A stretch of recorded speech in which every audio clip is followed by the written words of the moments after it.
1 மணி நேரத்துக்கு ஒரு கதை சொல்லுவார் அவர் கமல் சார். லைன்ஸ் வந்துக்கிட்டே இருக்கும் அவர்கிட்ட இருந்து. அப்படியும் நிறைய கதைகள் சொன்னார். அப்போ தான் அவர் அப்போ ஏவிஎம்குள்ளே ஒரு செட்டியார் படம் எடுக்கணும்னு வருவார். அப்படி ஒரு கதை கூட சொன்னார்.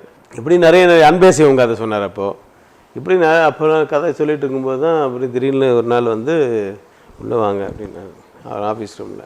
அப்போ ஆஃபீஸ் பையன் வந்தானே, நீ வெளியே போ, கதவை லாக் பண்ணு அப்படின்ட்டு கதவு சாவியெல்லாம் எடுத்து ஒரு 4-5 இதை எடுத்து ஒரு பிரிண்ட்டை எடுத்து போட்டார். ஒரு பெரிய ஃபோட்டோ, இது பாருங்க அப்படின்னு.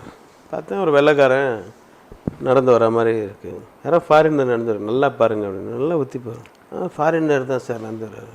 அது நான் தான் அப்படின்னாரு. அப்படி பார்க்குறேன், ஷாக் எனக்கு. இந்தியன் தாத்தா. இது சார் உங்கள் உள்ள அப்புறம் தான் உள்ளே பார்க்குறேன். ஆமாம் சார் நீங்கள் தான். ஏன்னா நமக்கு முதல்ல நம்ம பார்க்கும்போது என்ன தெரியும், அதான் உங்களுக்கு காமிச்சேன், ஷாக்கிங்காக இருக்கா அப்படின்னு. ப்ராஸ்தட்டிக் மேக்கப் அதுக்கு பேர். சார் இது சூப்பராக இருக்குது சார், நம்ம கூட அது மாதிரி ப்ராஸ்தட்டிக் மேக்கப் போட்டு யூஸ் பண்ணலாமே சார் அப்படின்னு. அதுக்கு கூட ஒரு லைன் இருக்குது. நான் ராஜ்கமலுக்கு பண்ணலான்னு நினச்சிருந்தேன்.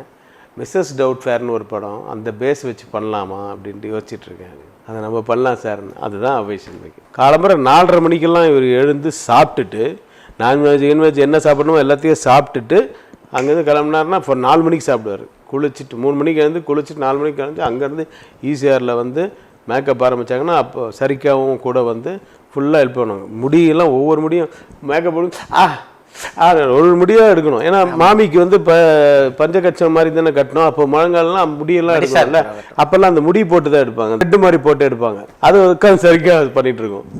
ரொம்ப கஷ்டப்பட்டார். ஆனால் அதாவது அந்த டெடிக்கேஷன்ன்றது டு த கோர். அவர் எவ்வளோ நம்மளை வருத்திக்க முடியுமோ அவ்வளோ வருத்திக்கு பண்ணுறவர் தான் கமல் சார். அவர் சாமி கும்பிட மாட்டாருன்றது வேறு. ஆனால் சின்ன வயசில் அவருக்கு சொல்லி கொடுத்த அந்த மந்திரங்கள், அந்த சாஸ்திரங்கள், அதெல்லாம் இன்னும் ஸ்பஷ்டமாக சொல்லுவார் கமல் சார். பாட்டி கூட அது அவருடைய பாட்டி ஒருத்தர் என்னெல்லாம் பண்ணுவாங்க, எப்படி பேசுவாங்க, உள்ளமாக இருக்குன்றதெல்லாம் அப்படியே அந்த கண்ணை பண்ணிட்டு அப்படியே பேசி காமிப்பாரு. எந்த இடத்துலையும் கமல்ஹாசனை பார்க்கவே முடியாது அந்த படத்தில். அதுதான் மிகப்பெரிய வெற்றி.